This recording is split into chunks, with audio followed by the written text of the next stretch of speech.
Hey everybody, Corn-Fed Lady here, and today I'm going to do a little trellising in the gardens, so come along join me. So we have been in a little bit of a drought, but we've been watering every other night, and you can see that everything is actually doing pretty well in here. We've got 3.5 rows of carrots. We've got a half row of spinach that I just cut from yesterday to give to the bunnies, so that's why it's cut down short. Now this only takes a few days to come back, and it'll be kind of big and bushy again just in a few days. And right next to that is our lettuce, and I've also been cutting off of this every day for the rabbits. You can see where I've cut it off here and then where it's starting to grow back right next to it. So again, this only takes a few days. I cut it down to about 1 inch or 2 off of the ground, and within a few days it already grows back. And then we also have some kale that I've been feeding to the rabbits. So I've been alternating each day between spinach, lettuce, and kale for the bunnies. And we've been eating a little bit of this as salad ourselves.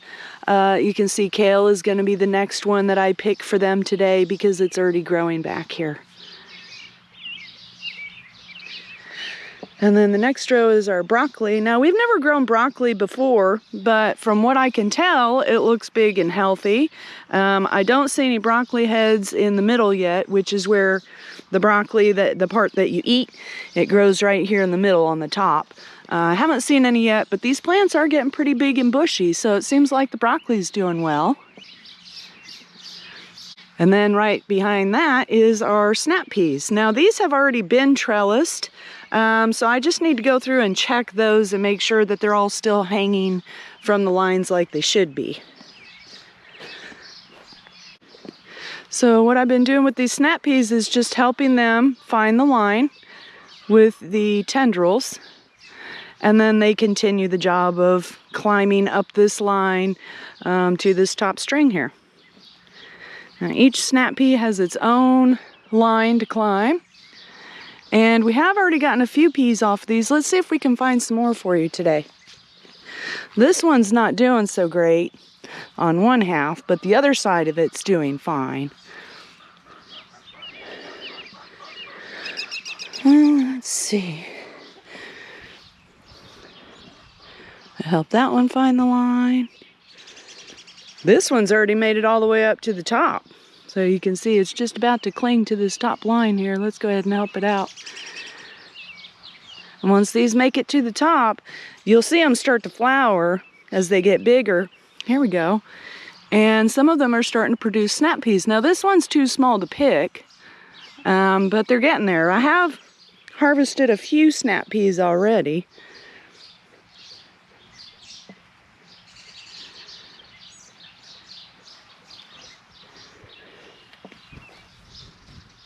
These ones are kind of clinging on to each other. Now here's one that is ready to pick.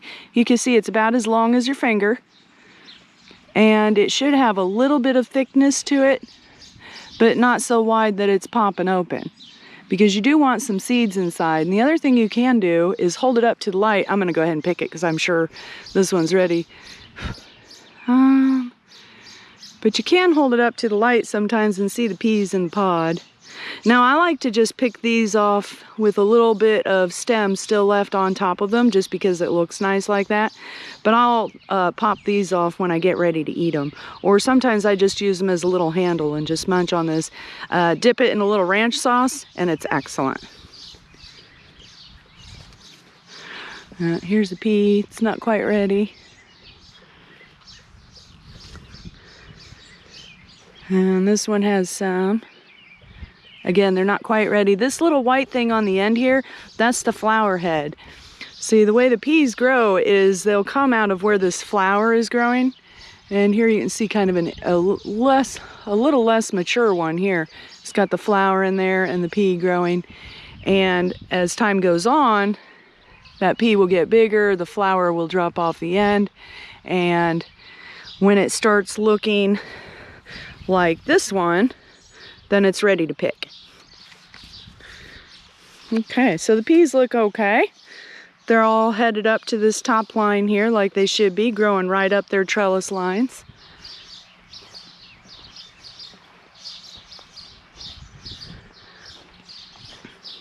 You can see the potatoes are doing really well. Now my husband did add in some trellis fencing for the beans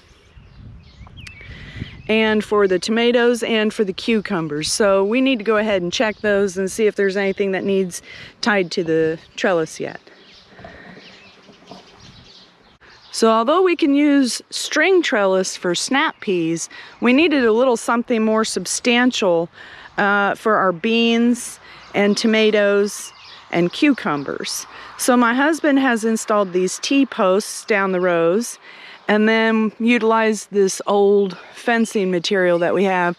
You can see it's kind of bent and cattywampus and crazy looking, but it's perfect for growing plants up. They don't care if it's a little disfigured. So these bean plants are right up against the fence here, and if they start falling over, I'll be able to just tie a little string around the plant and around the fence to help hold it up. Now you want to make sure you tie it on loose so that you're not choking out the plant. Now it looks like these ones are all okay. They're standing up fine on their own. You can see this one's starting to get a little stringy, but it's still okay, standing up on its own. Now you can see if you take a look at the base here, it's kind of leaned over. So eventually these will need to be trellised, because you can see it's already kind of flopping over. Even though it looks like it's healthy, it's gonna need attached to that fence at some point. But just not yet, not quite yet.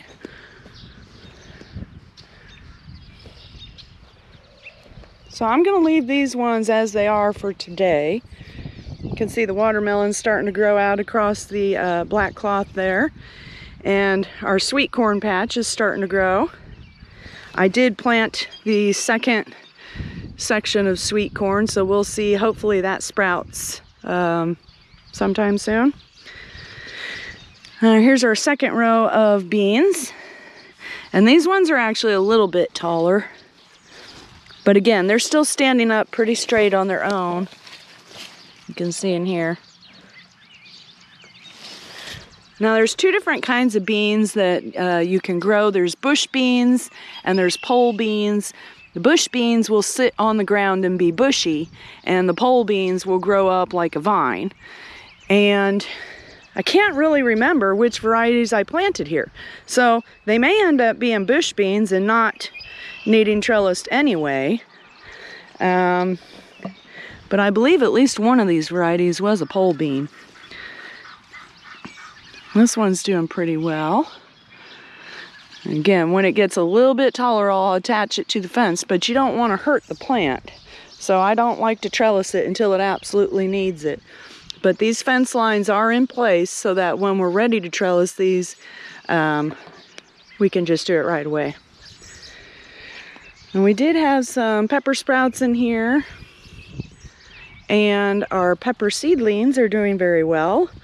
You can see they're actually like little plants with multiple tops. And some of them have already flowered, some of them are continuing to flower. So hopefully we'll get some peppers out of these. And hopefully these other pepper seedlings will catch up so that we can get something out of those too. Now just behind the peppers here we've got our tomatoes, and I have thinned these tomatoes out. It was kind of like a chia pet of greens here, green sprouts. It's just a solid carpet, and I've thinned it down. These are all about a foot or so apart now, and that way they have space for fruiting or growing their tomatoes on the plants. Now these are also going to need trellised at some point, but it looks like for now they're okay. So we've got them standing up straight and tall. If they get so tall that they want to flop over, we'll go ahead and attach them to this fence. All right. Now these cucumbers, on the other hand, they are ready to be trellised. And if you look real closely, you can see this one's already starting to do the job itself by holding on to the fence. So I may not have to do as much tying with the yarn on these as I had originally thought. Let's see how these other ones are doing.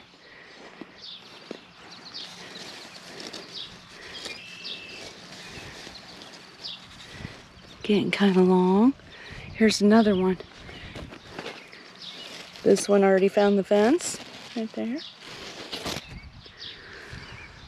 So it looks like these are actually climbing themselves.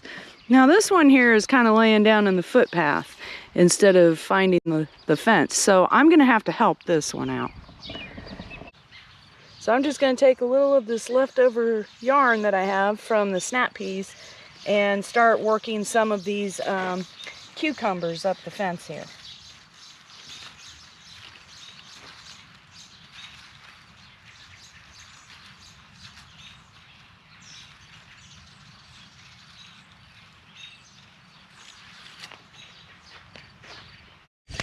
So here's the one that I've just attached to the fence, and you can see that I use a pretty loose loop in here. I don't want it to have too much pressure on the stem because it could break it off. So I just tied a very loose loop, just strong enough or tight enough to hold it up off of the ground. And I'm going to do the same with this one, and it looks like a couple more down there need it too.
All right, well, everything is secured to the trellising fence now, and you can see I've tied them all pretty loose so that the plants can move around in the wind without getting too much stress on the spot where I tied it onto or looped it around.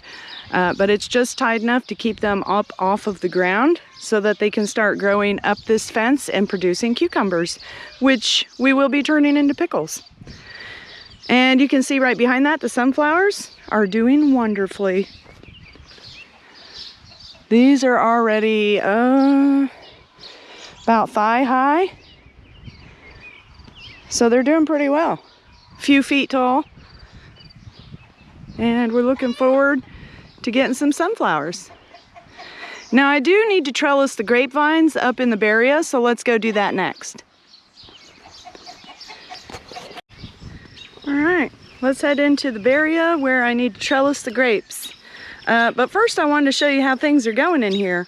We've actually been harvesting quite a few currants lately. Looks like there's a few more ready today. Now, if you're not familiar with currants, they are pretty tart, just like a cranberry, but they grow in bundles like grapes. That's just kind of another kind of fruit that we like to grow here. Here's some more. And these are perennials, so you plant them once and then they just kind of live here forever, and they keep coming back each year, just like the raspberries and the blackberries. And I actually picked a few raspberries yesterday, so they're already starting to produce. Let's see, there's a couple of them in here that are a little underripe. But you can see they're starting to come on. They're starting to turn red. And like I said, I picked 3 or 4 of them yesterday. Now, once these start coming in hard and heavy, I'll be getting about a bucket load every day of the raspberries and the blackberries. So here's our first grapevine that we need to trellis. And the second one is right down there. My husband has just recently installed these T-posts and fence paneling for these grapes to grow up. Now, all we had here before was this chicken wire just to keep rabbits and things out from the neighbor's farm. But this chicken wire is so thin and razor sharp that it can cut right through these vines if it grows on it. So my husband put this out in front of the chicken wire so that the vines are not growing on the chicken wire itself. They're growing on this thicker welded wire. It looks like he's got them put up pretty good, but I'm going to go ahead and tie them in a few spots just to be sure. There is one vine laying on the ground still.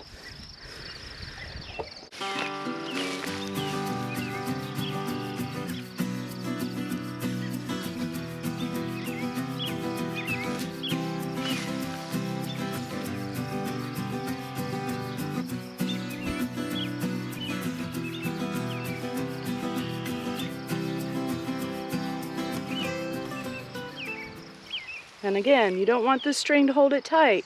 You just want to make sure that it supports it if it tries to blow off.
Alright, that does it for this vine, and as you can see, I've got these looped on just enough to make sure in a few spots that it can hold this plant to the vine in case there's a strong wind or storm or something like that. These little yarn tie-offs will help it stay on the fence. Now, of course, it is going to send out its tendrils like this one and grab a hold of anything it can. So it should hold itself to the fence. over time. But to start with, we definitely want to get these little strings on here just to give it the extra support. Now I may cut them off later once it's fully attached to the fence on its own. Because again, grapes are also perennial, so you plant them once and they're there forever. All right, let's go ahead and get this second one tied off, and then we'll be done for the day.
Okay, well that does it for the grapes, and actually that does it for all the trellising. I did want to give you a quick glance over here at the blueberries. I forgot to show you these. I have been picking a few blueberries off these bushes lately too, and we've got 4 of them in here. 2 different varieties. You need 2 different varieties of blueberries side by side so that they can help each other fruit. So you can see these are just loaded with blueberries.